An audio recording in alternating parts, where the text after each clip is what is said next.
Hey, everything that's natural is good for you, right?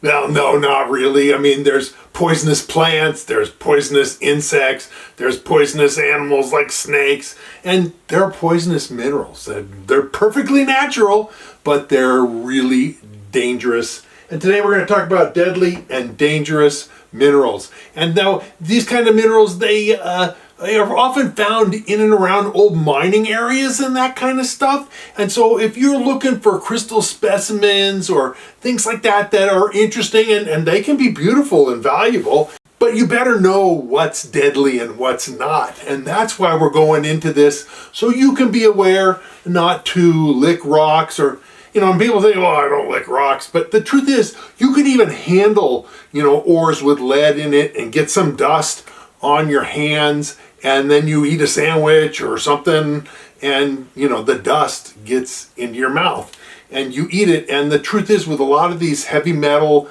types of minerals, the poison like lead gets into your body, and your body doesn't really get rid of it. It stays around for a long time. The first of these dangerous minerals that we're going to look at is cinnabar. Now, cinnabar is the main ore of mercury. It's mercury sulfide. That's the mineral. And it's bright red and has been known and used since ancient times. Ancient peoples crushed up the cinnabar, the beautiful red, and made paints out of it and pigments for things. And it was even used in makeup. Ladies or whoever could give themselves a nice rosy cheeks from the bright red of cinnabar. Except cinnabar is full of mercury. Mercury can be absorbed through your skin, and it's potentially dangerous. Mercury is found in and around both mercury mines, but also a number of gold mines have significant mercury. The Carlin type deposits in Nevada and a number of other epithermal type deposits produce significant mercury. A number of them have a byproduct mercury. Some of them produce almost as much mercury as they produce gold.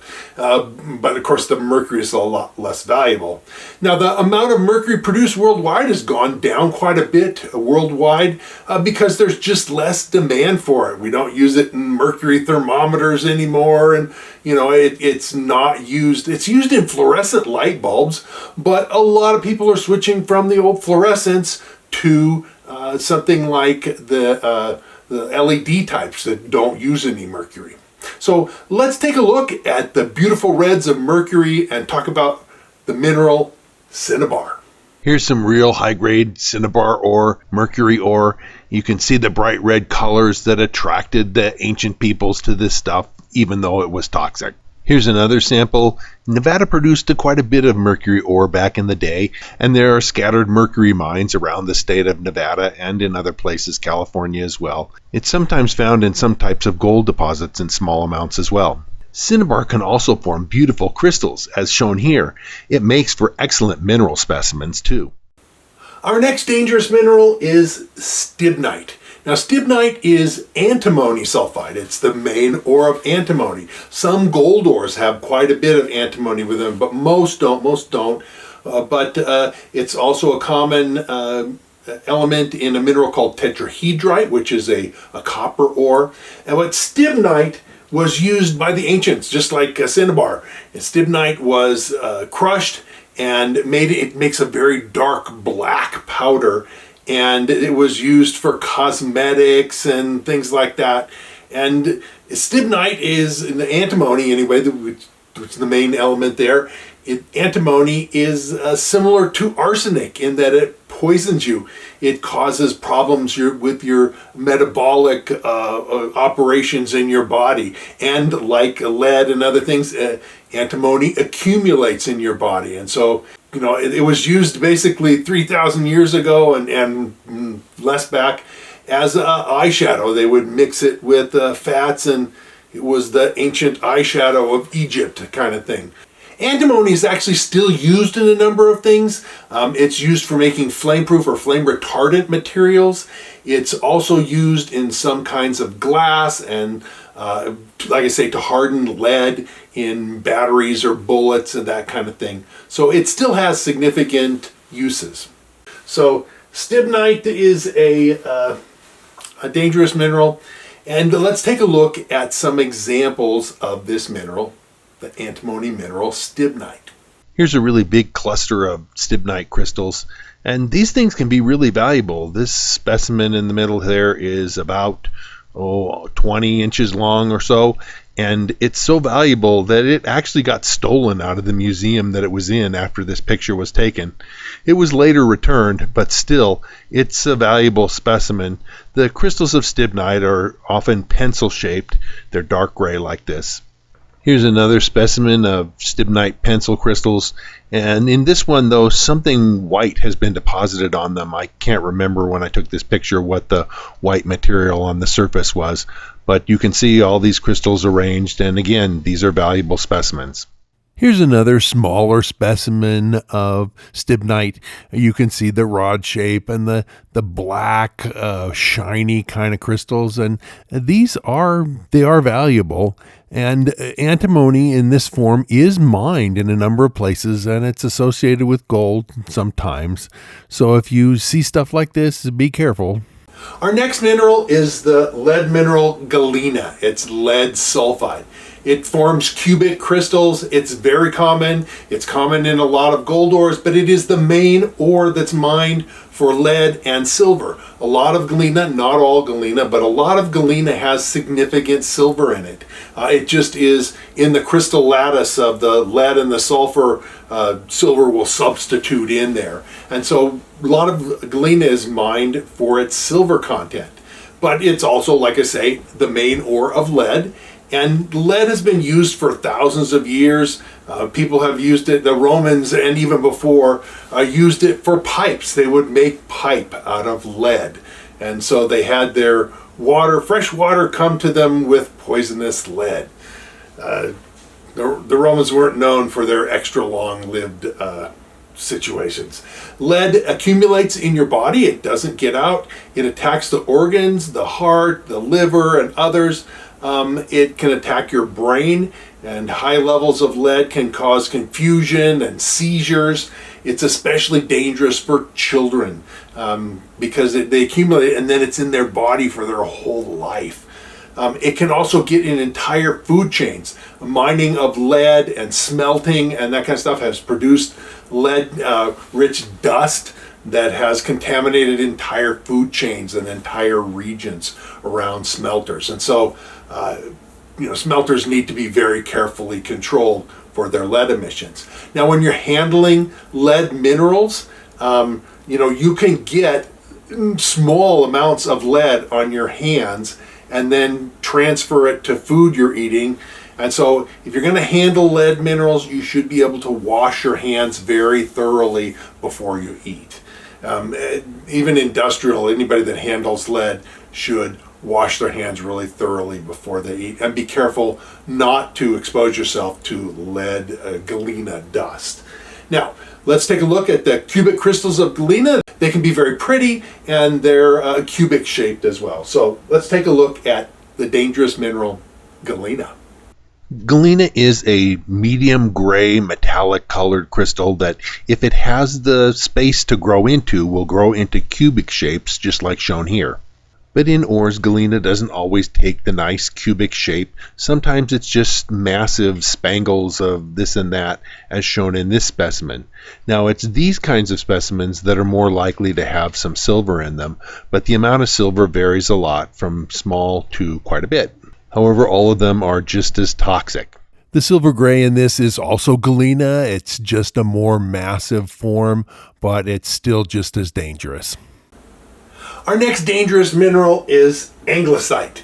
Now, when galena weathers, because when it's exposed to air and water, the galena, which is the lead sulfide, breaks down and forms two main products. The first of which we're going to talk about is Anglesite, and then we're going to talk about the next one next. But it's still a lead mineral. It forms when the sulfur in lead sulfide, galena, it forms when that sulfur is oxidized by the air, the oxygen in the air, and it goes from being lead sulfide to lead sulfate. That's what Anglesite is. It's lead sulfate. It's actually slightly soluble, and so it's even more dangerous. instead of taking dust in that will, maybe some of the dust will go through your body and out without getting absorbed, because Anglesite is slightly soluble and more soluble in acids, and your stomach has acids in it. It's really even more dangerous than Galena. And so, but it makes beautiful crystals and some beautiful mineral specimens. And so you got to be careful with Anglesite, especially in areas where you're working with lead minerals that are oxidized. It's potentially hazardous. The dangers of Anglesite are similar to the dangers of Galena, because it's about the lead that gets into your body and doesn't get out. So let's take a look at Anglesite and talk a little bit more about this mineral. Here's a specimen of Anglesite that formed into nice clear crystals. And sometimes they do make crystals like this, and when they do, of course, it's a very nice mineral specimen. The white to tan material in this specimen is pretty much the normal appearance of Anglesite. But this is a very unusual specimen in that through the weathering process, because both of these were originally Galena, the lead in the Galena and the silver in the Galena separated. The gray matter on the left is a very rich silver mineral, whereas the white to tan is the nearly pure lead mineral. It's just part of the natural weathering process. Our next mineral in this deadly group is Cerussite. It's the other oxidation product of Galena. Cerussite is lead carbonate. And now lead carbonate in itself is pretty much insoluble, but it's easily attacked by acids and converted to soluble forms of lead. So again, it's actually a little bit more dangerous than Galena because it can easily be taken into your body. It accumulates in your body. Your body doesn't get rid of it fast at all. In fact, it takes about forever for your body to get rid of it. It accumulates in bones, and it's especially dangerous in children, where it can cause developmental delay and attacks the brain. And in adults, it will attack your nervous system and can cause anemia and even cancer. So it's deadly stuff. Again, if you're looking through oxidized ore zones and looking for crystals, because it makes spectacular crystals. Cerussite fluoresces a bright yellow, and it makes for beautiful and valuable crystals. And like Anglesite, both of them are minor ores of lead. Most of the lead that's mined today is Galena. But it still is mined in some places, the oxidized versions, because it's easily converted to lead metal.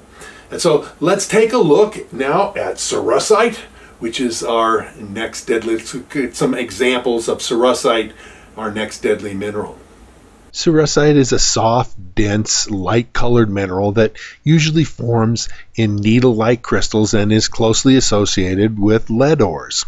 The needles of Cerussite are usually kind of fragile, but it can form some really beautiful specimens, as in this piece. This is Cerussite and Galena. I showed you nice crystal forms of Cerussite, but it's also forms massive.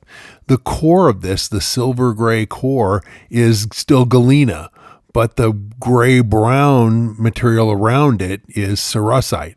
And the Cerussite formed as the Galena core oxidized.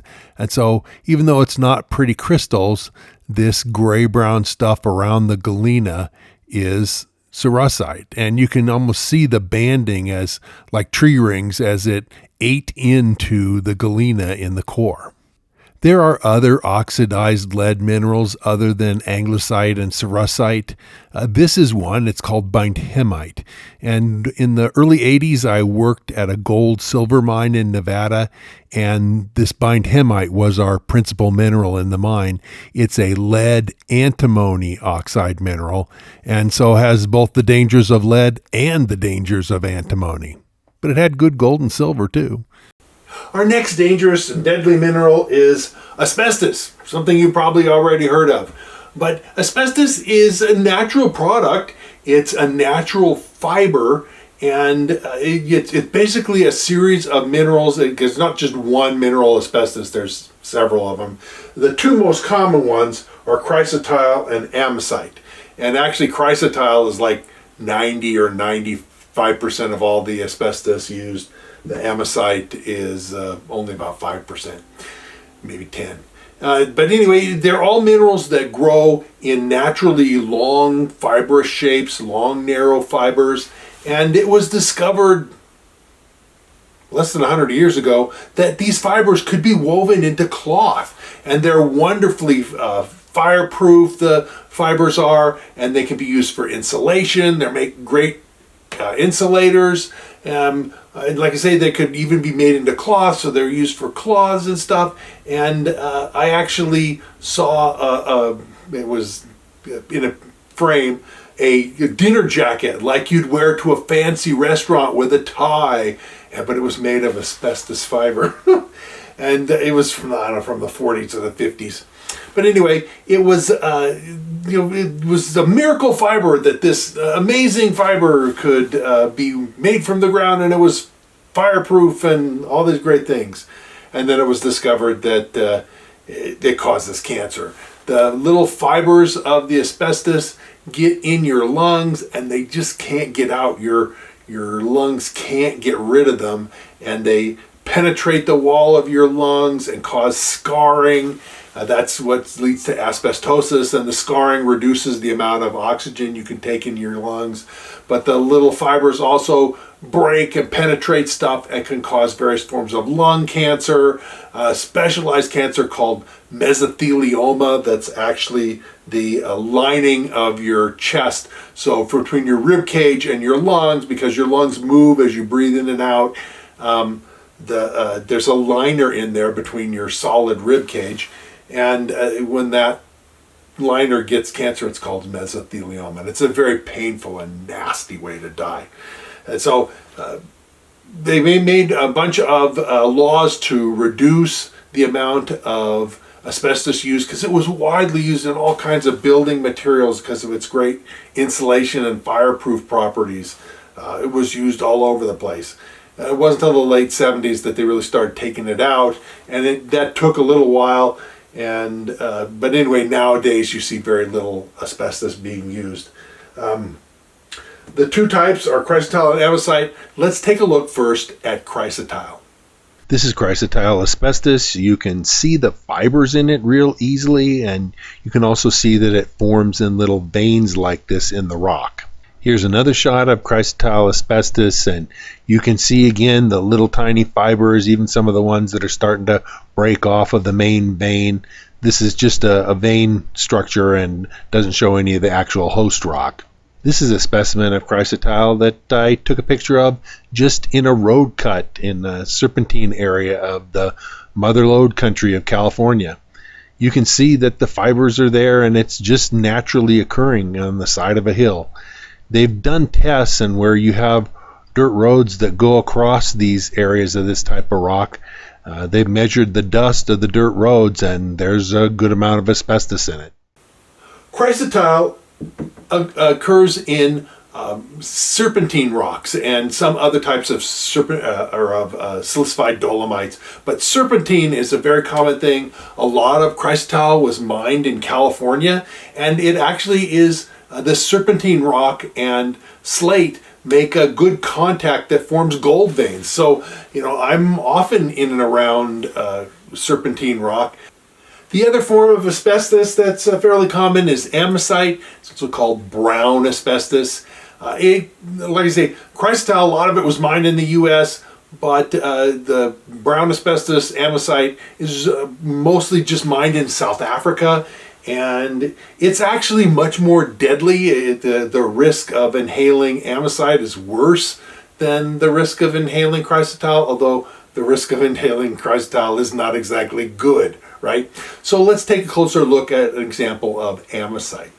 You can see in this amosite sample that its fibrous nature is very similar to that of chrysotile. The fibers are a little bit longer. You can also see why it's sometimes called brown asbestos, because chrysotile tends to be more gray-green.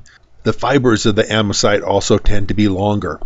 But this is the other common type of asbestos. Our next in the group of deadly minerals is arsenopyrite. And basically it's an arsenic pyrite.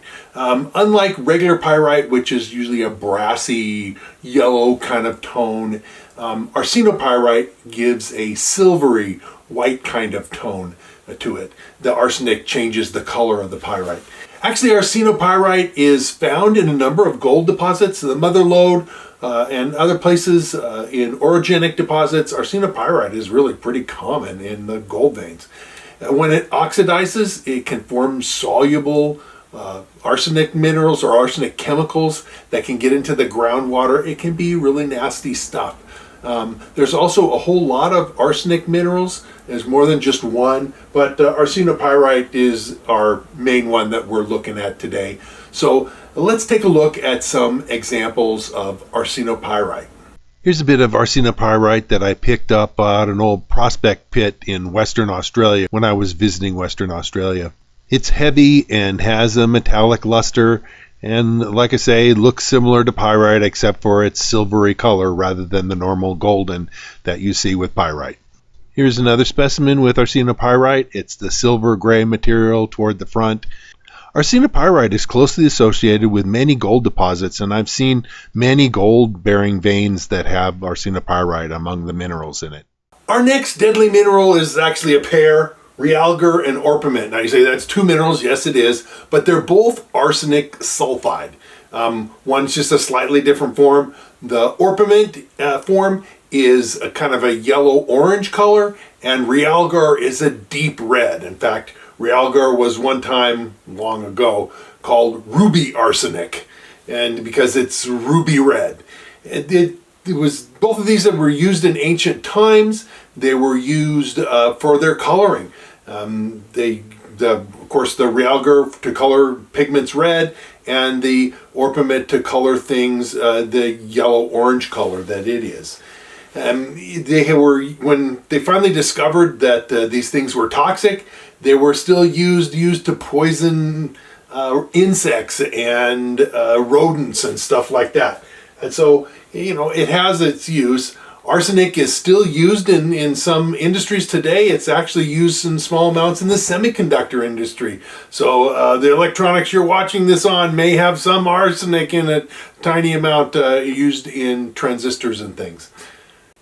Both Realgar and orpiment are sometimes found with gold ores, and in fact there's a gold mine in Nevada that was discovered kind of late. It wasn't discovered in the 1800s, it was discovered well into the 1900s, that has so much Realgar in it, and when they eventually did some open pit mining there, you can actually see on Google Earth, you can see the red of the ruby Realgar in the ore from the Google Earth satellite picture. There's so much of it. In fact, that mine was for many years, in its early years, a combination gold and arsenic mine. They, produced gold, but arsenic was an important byproduct. So these are arsenic, and of course the toxicity of arsenic is well known. It's an acute poison, but it will, even in small amounts, accumulate in your body and be quite dangerous, and so even small amounts. So when you're handling arsenic minerals, washing your hands and being super careful not to breathe the dust is very important. All right, let's take a look at some examples of Realgar and orpiment minerals. Here's an example of orpiment with its bright yellow-orange color. You can see why people were attracted to it, but you look at this and it's mostly arsenic. This specimen of orpiment is actually from a large and very productive gold mine in Nevada, a big open pit mine that's produced more than 1 million ounces of gold. You can see it produced a lot of gold, but it also produced significant arsenic too. Here's a beautiful, well-crystallized specimen of Realgar. You can see the beautiful ruby red crystals. Although the color is quite different, the mineral Realgar and orpiment are very closely related. Here's another specimen of Realgar from a different part of the world.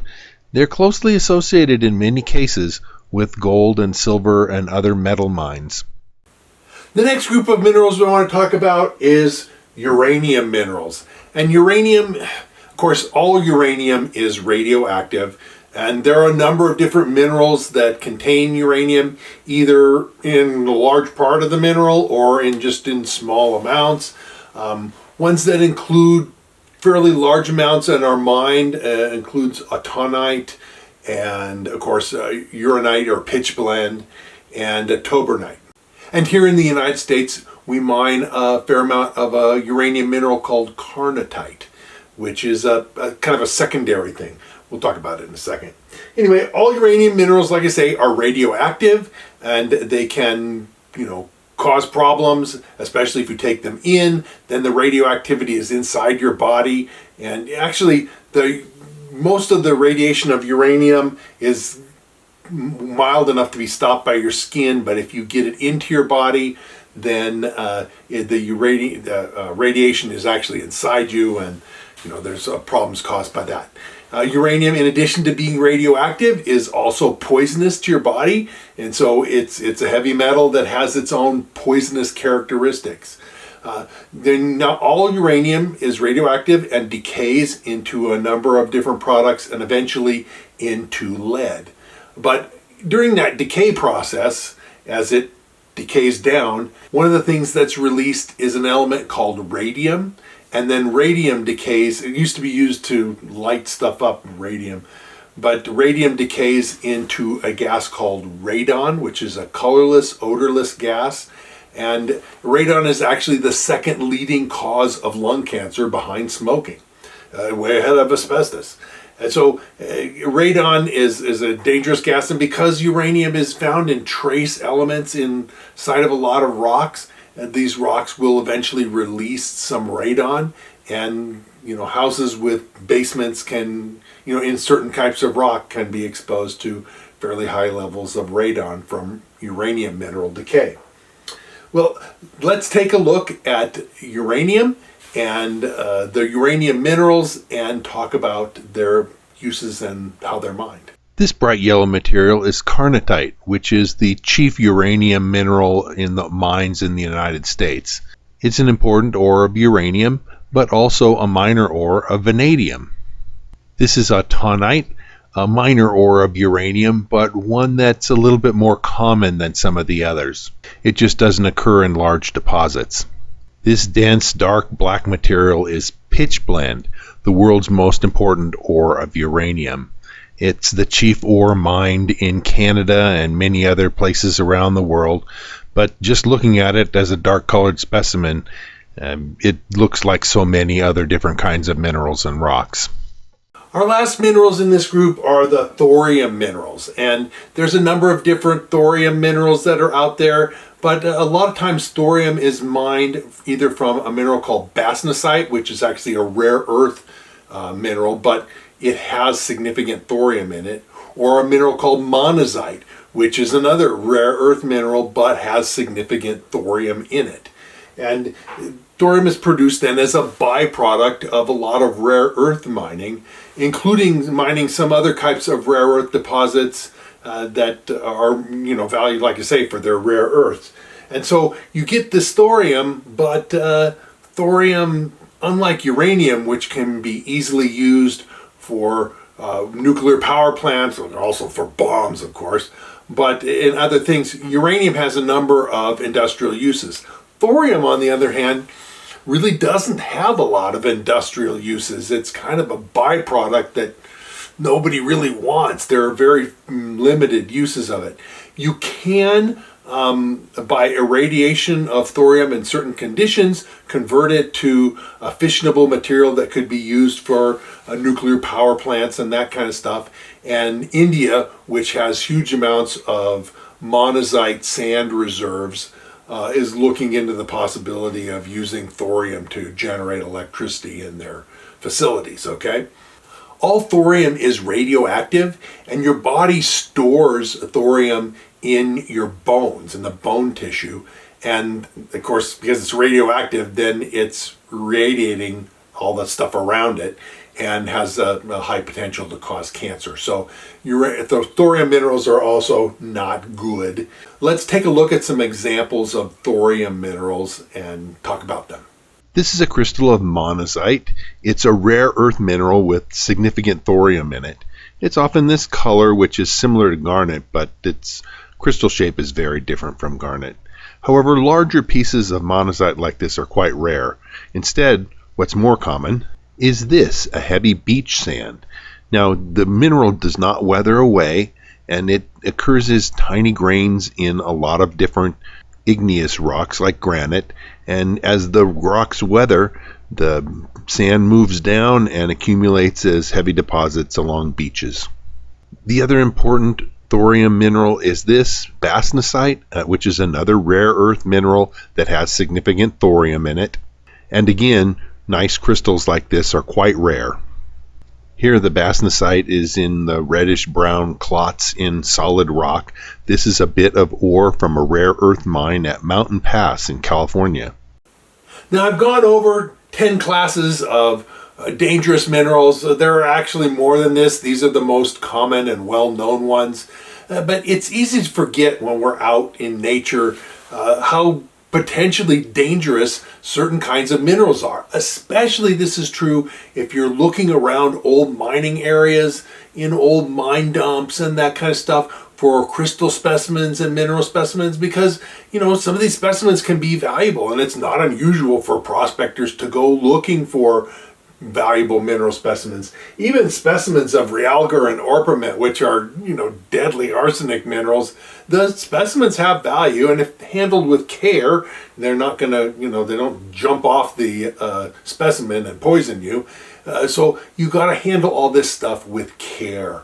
I've said multiple times about washing your hands, about being careful about dust. You don't want to breathe dust in any kind of place where you've got lead or antimony, mercury, of course, asbestos, uranium, thorium. All these things and other minerals have potential to be dangerous. So care is required.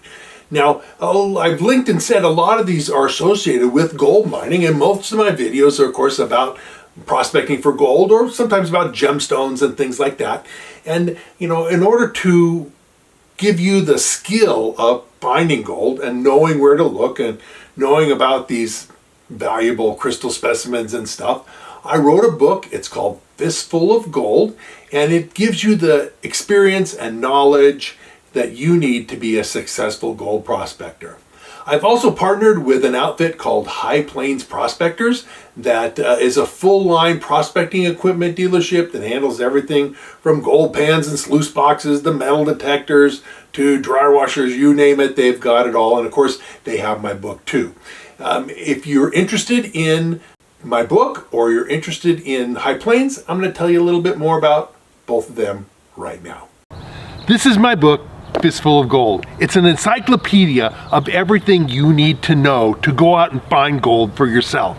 It distills down my 45 years of experience out in the field prospecting, as well as my degree in mine engineering.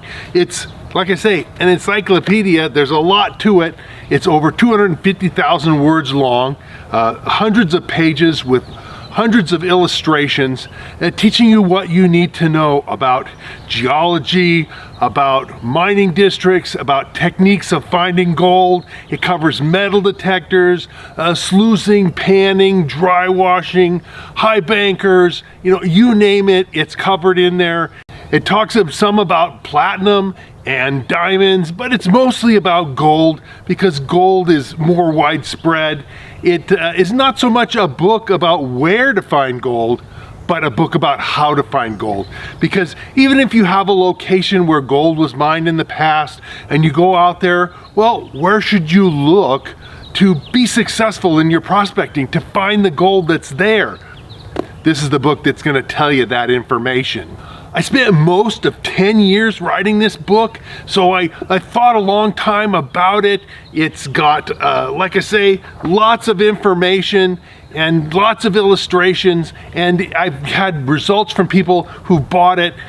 It's available on Amazon, but I recommend buying it through High Plains Prospectors, and I'll put a link in the description for buying this book through them. They have a better price than Amazon, and I have a special deal that I'll tell you a little bit more about, where you can get a 5% discount from the price even with that. On Amazon, the book rates a 4.7 out of 5, which means that of all the people that have bought it, they've been really highly satisfied, and I think you, if you buy my book, will be just as highly satisfied as well.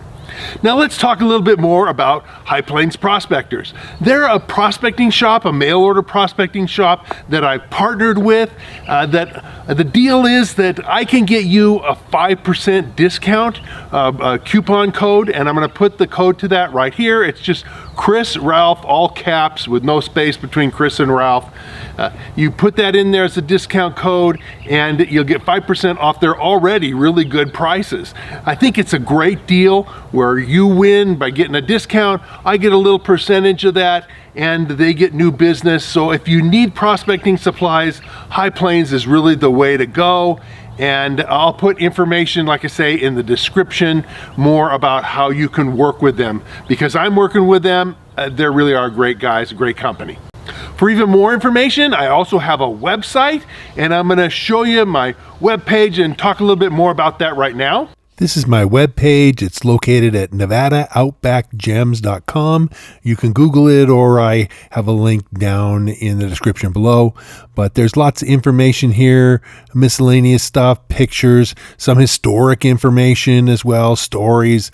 It's got a lot of great fun stuff. You'll probably be interested in it.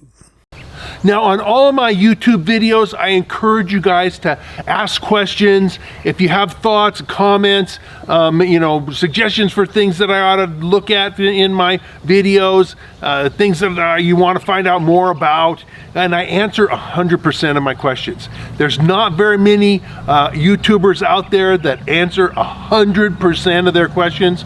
I'm one of the few. And so I will do my best to answer what you have. I mean, I only can write so much. Sometimes the answer is something where I'm going to recommend that you buy the book and read about it.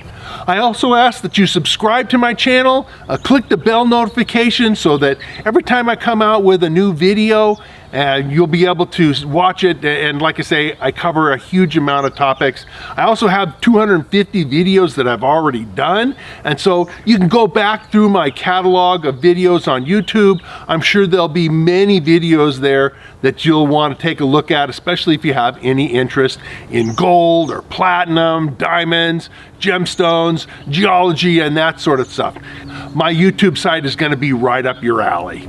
So I'll see you again real soon. We'll be out in the field and back in the office at the whiteboard, and whether we're looking at gold or platinum, diamonds, gemstones, or other interesting geology, it's going to be fun. You're going to enjoy it, and we'll see you again real soon.